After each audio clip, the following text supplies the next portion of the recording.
If I were to ask you what you think your most important sense out of all your 5 senses was, sight, smell, hearing, taste, and touch, I wonder, which of those senses would you pick as being your most important, and why? Now, which of those senses do you think would be most important to a dog, and why? Hello everyone, I'm Kathleen Pelly. Welcome to Journey with Story. So, which of your senses do you think is the most important to you? It's a hard question, isn't it? But if I had to pick one, then I think mine would be hearing, because of course I love listening to our world and to the words of a story. And for dogs, what do you think is the most important sense? Think about what you see dogs doing the moment they meet another dog. Yes, it's smell, isn't it? Because dogs love to sniff and sniff and sniff, and their sense of smell is so much better than ours. Well, today's episode is all about why dogs sniff, and it's a rather silly story, but sometimes a little bit of silliness is just what we need. And before we begin, I'd like to introduce you again to another wonderful kids podcast that I mentioned a couple of weeks ago, and you might enjoy it, and it's called Armchair Adventures. Don't you love that title? Here's Connie, the host of Armchair Adventures, to tell you a little bit about it. Hi guys! I'm on the lookout for some brave, curious and silly explorers to join me on an adventure. Well, let's put it this way. Have you ever wondered what it would be like to bounce along inside a giant bubble? How about a hike in a tropical jungle? Or what goes on in a top secret superhero lair? Is this a yes, yes, yes? I'm Connie, Chief Adventurer at Armchair Adventures, a super fun and a little bit bonkers podcast for kids aged 6 to 10.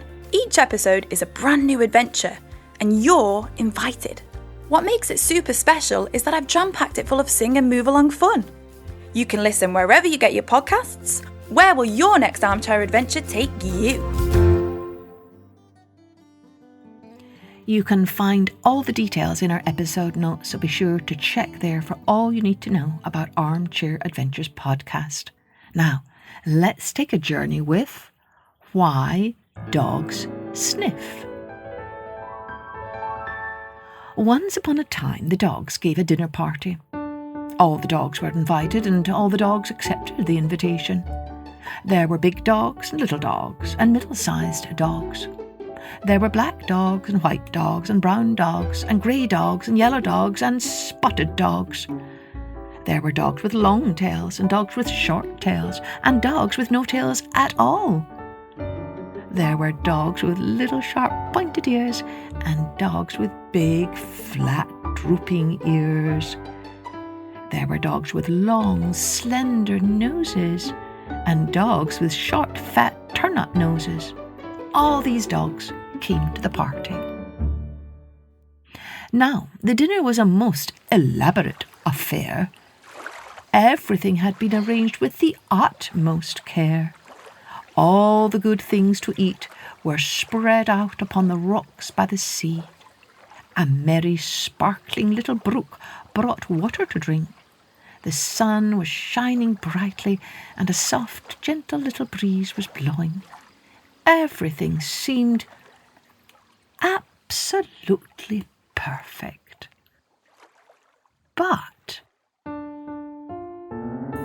there was a cross, fussy old dog who came to the party.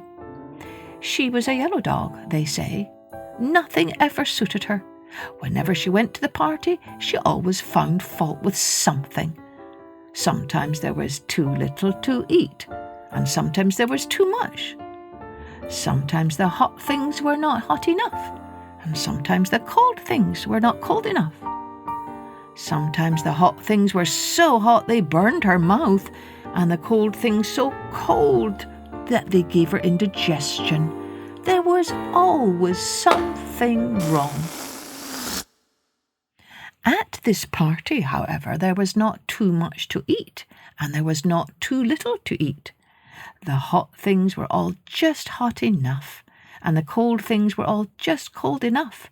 Everything seemed to be exactly as it should be. "How good everything tastes," remarked the big black dog between polite mouthfuls.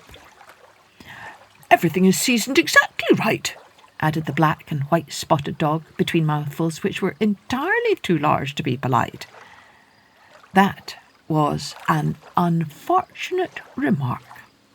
The cross, fussy yellow dog heard it. She noticed immediately that the big juicy bone she was eating had not been seasoned with pepper. "Will somebody please pass the pepper?" she asked.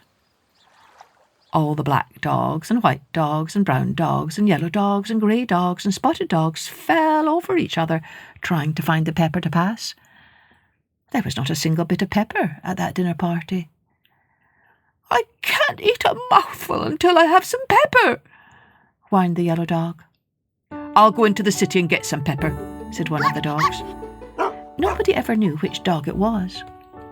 The dog who went into the city to get the pepper never came back. Nobody ever knew what became of him. But now, whenever two dogs meet, they always sniff at each other. If one of them should happen to be the dog who went into the city to get the pepper, he would surely smell of pepper.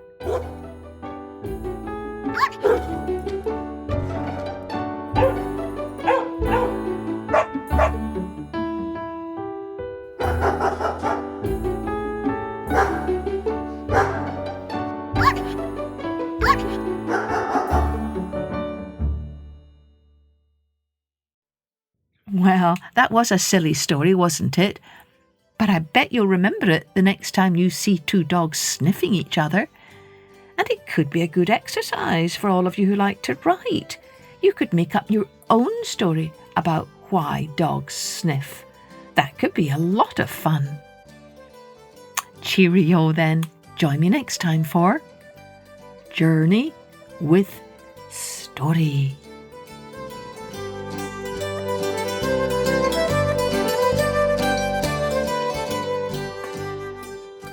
Music and post-production was by Colette Jonas.